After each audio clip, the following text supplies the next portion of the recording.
Patna high court के बाद supreme court से झटका मिलने के बाद नीतीश सरकार के लिए जातीय गणना कराना एक बड़ी चुनौती है।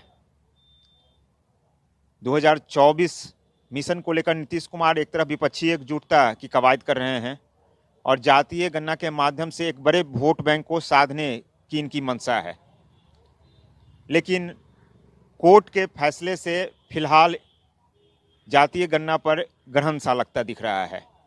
ऐसे सरकार कानून बनाने से लेकर कई बिंदुओं पर चर्चा कर रही है, विशेषज्ञों से राय भी ले रही है। लेकिन कानूनविद का कहना है कि सरकार का सुप्रीम कोर्ट में जाना बड़ी चूक है। जब पटना हाई कोर्ट में तिथि तय हो गई थी सुनवाई की, ऐसे में सुप्रीम कोर्ट सरकार को नहीं जाना चाहिए था। सुप्रीम कोर्ट जाना इंटरिम ऑर्डर के खिलाफ तो सही नहीं था। जब ऑलरेडी यहाँ डेट फिक्स हो गया था तो यहीं पर इन लोग को इंतज़ार करना चाहिए था, यहीं केस को बहस होना चाहिए था। सुप्रीम कोर्ट जाना हड़बड़ी में, जल्दीबाजी में, इस सरकार का कोई उचित निर्णय नहीं था। सरकार का लगता है चूक है। हाँ, सरकार का चूक है इसमें। जनरली है सो इंटरिम ऑर्डर या डेट फिक्स है किसी केस में, उसके खिलाफ सुप्रीम कोर्ट इंटरफेयर नहीं करती है। आपको लगता है सरकार की मुश्किलें बढ़ सकती है इसमें, क्योंकि जिस तरह से लोग उम्मीद लगाए हुए हैं।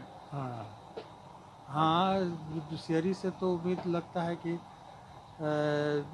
नहीं है। ऐसे तो बहस अभी बाकी है, फाइनल फैसला आना बाकी है। 3 जुलाई को क्या होता है, लेकिन उसके बाद भी सरकार को ऑप्शन है, कानून बना सकता है, नया कानून ला सकता है। कानून टिकेगा नहीं टिकेगा तो कानून, वो तो बात की बात है, फिर वो कानून चैलेंज होगा तो देखा जाएगा। लेकिन सरकार के पास तो रास्ता खुला ही हुआ है। क्या ये लंबा भी चल सकता है? ना, लंबा नहीं चलेगा, 1-2 डेट खत्म होगा। इतना कोई बड़ा इशू नहीं है कि लंबा चलेगा। केस क्यों फंस रहा है? कभी लोग सरकार कह रही है कि हम सर्वे माफ कर रही है, फिर यहाँ गणना की बात कर रही है। पेज फंस रहा है कि सेंसस को लेकर के स्टेट को पावर नहीं दिया गया है। सेंसस एक केंद्रीय मुद्दा है, वो पार्लियामेंट के लॉ से सेंसस एक्ट के तहत होता है। तो उसमें स्टेट अपना अपना अगर सेंसस करने लगे तो उससे गड़बड़ी हो सकता है। और दूसरा चीज़ है कि सुप्रीम कोर्ट ने अपना जताया है चिंता कि आप डाटा कलेक्ट कर रहे हैं सब लोगों से, तो उस डाटा को आप कैसे सुरक्षित रखिएगा, कैसे आप विश्वास दिला सकते हैं पब्लिक को या किसी और को भी कि आपका डाटा सुरक्षित है। कहीं से भी लीक हो सकता है आपके यहाँ से, तो उससे प्राइवेसी का, राइट ऑफ प्राइवेसी जो है सिटीजन का, वो है सो खंडित होगा।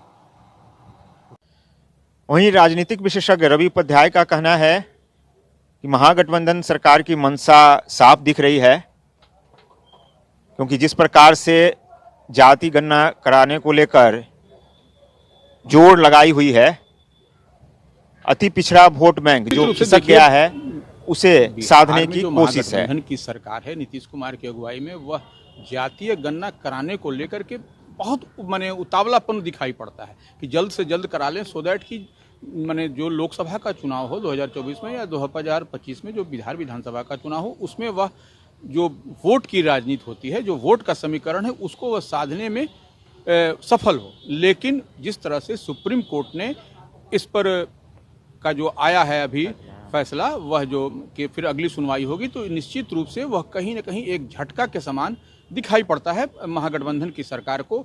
और यह इतना ही नहीं है, इसको और भी समझने वाली बात है कि अब देखिए कि महागठबंधन की सरकार इसको कराना क्यों चाहती है जल्दबाजी में, क्योंकि वह उसका तो एकमात्र जो उसका स्लोगन है, जो वो नारा दे रही है, जो वह कह रही है कि हम लोग जो है सो गरीब अंतिम पैदान पर बैठे हुए जो व्यक्ति हैं उनको हम लाभ योजना का देना चाहते हैं। तो इससे पहले क्या लाभ नहीं मिलता था? क्या लाभ तो इससे पहले भी मिलता था, लेकिन कहीं न कहीं अपने वोट की राजनीति को साधने की कवायद के तहत ही यह सब नया स्लोगन, नए नारा दिखाई पड़ रहा है। पिछड़ा वोट बैंक, निश्चित रूप से अति पिछड़ा वोट बैंक जो खिसक सा गया है। आप देखिएगा कि वो अति पिछड़ा का वोट जो है सो महागठबंधन से खिसक सा गया है, और इसी को अपने पाले में करने की यह पूरी कवायद दिखाई। नीतीश कुमार के नजदीकी मंत्री श्रवण कुमार का कहना है कि नीतीश कुमार न केवल बिहार में बल्कि पूरे देश में चाहते हैं जातीय गणना हो और उसके लिए कृत संकल्प हैं।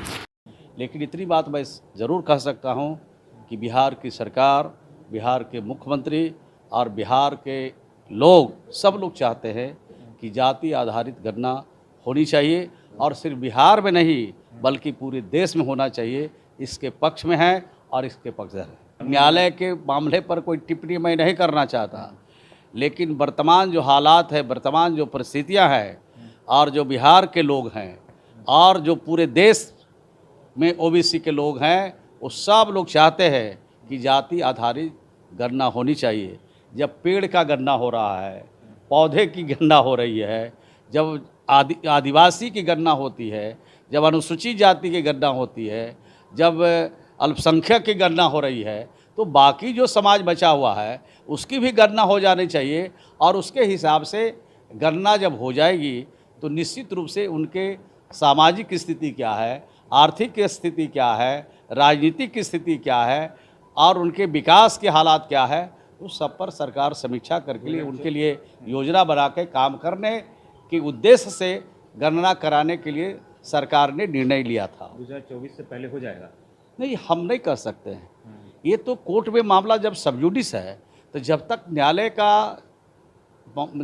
फैसला कोई नहीं देता है, न्यायालय इस संदर्भ में कोई निर्णय नहीं लेता है, तब तक सरकार कैसे कुछ कर सकती है। राजनीति के जानकार साफ कहते हैं कि नीतीश कुमार की मंशा 2024 और 2025 में जातीय गणना के माध्यम से अति पिछड़ा वोट बैंक को साधने की है।